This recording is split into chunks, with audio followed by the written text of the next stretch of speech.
Penemuan bakteri berawal pada abad ke-17. Seorang ilmuwan asal Belanda bernama Anthony van Leeuwenhoek, yang dikenal sebagai Bapak Mikrobiologi, membuat mikroskop sederhana dengan lensa tunggal yang sangat kuat pada zamannya. Melalui mikroskop buatannya, ia mengamati tetesan air kolam dan menemukan adanya makhluk kecil yang bergerak aktif. Ia menamakan makhluk itu Animalcules, yang dalam bahasa Latin berarti hewan-hewan kecil. Bakteri memiliki morfologi atau bentuk tubuh yang beragam, dan bentuk ini menjadi dasar penting dalam klasifikasi mereka. Pertama, bentuk kokus, yaitu bakteri berbentuk bulat seperti bola, contohnya Streptococcus. Kedua, bentuk basil, yaitu berbentuk batang seperti Escherichia coli atau Bacillus subtilis. Dan ketiga, bentuk spirillum, yaitu berbentuk spiral atau melengkung seperti Spirillum volutans.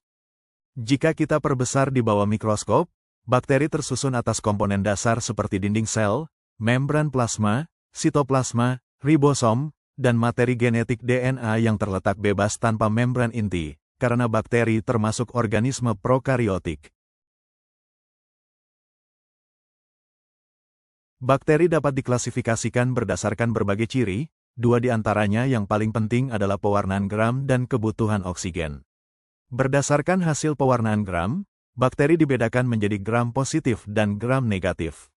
Bakteri gram positif memiliki dinding sel yang tebal dengan lapisan peptidoglikan yang kuat, sehingga menyerap warna ungu kristal valet.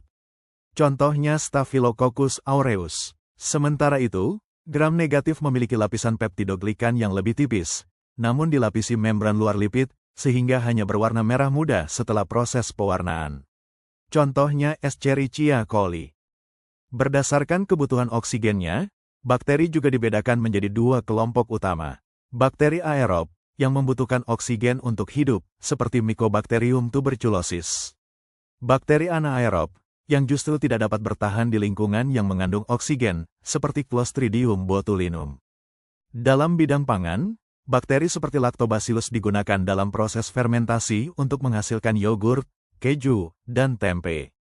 Dalam bidang pertanian, bakteri Rhizobium hidup bersimbiosis di akar tanaman polong-polongan dan membantu mengikat nitrogen dari udara agar dapat digunakan oleh tanaman. Namun, tentu saja, ada pula bakteri patogen yang menyebabkan penyakit, seperti Salmonella typhi penyebab tifus, atau Vibrio cholerae penyebab kolera.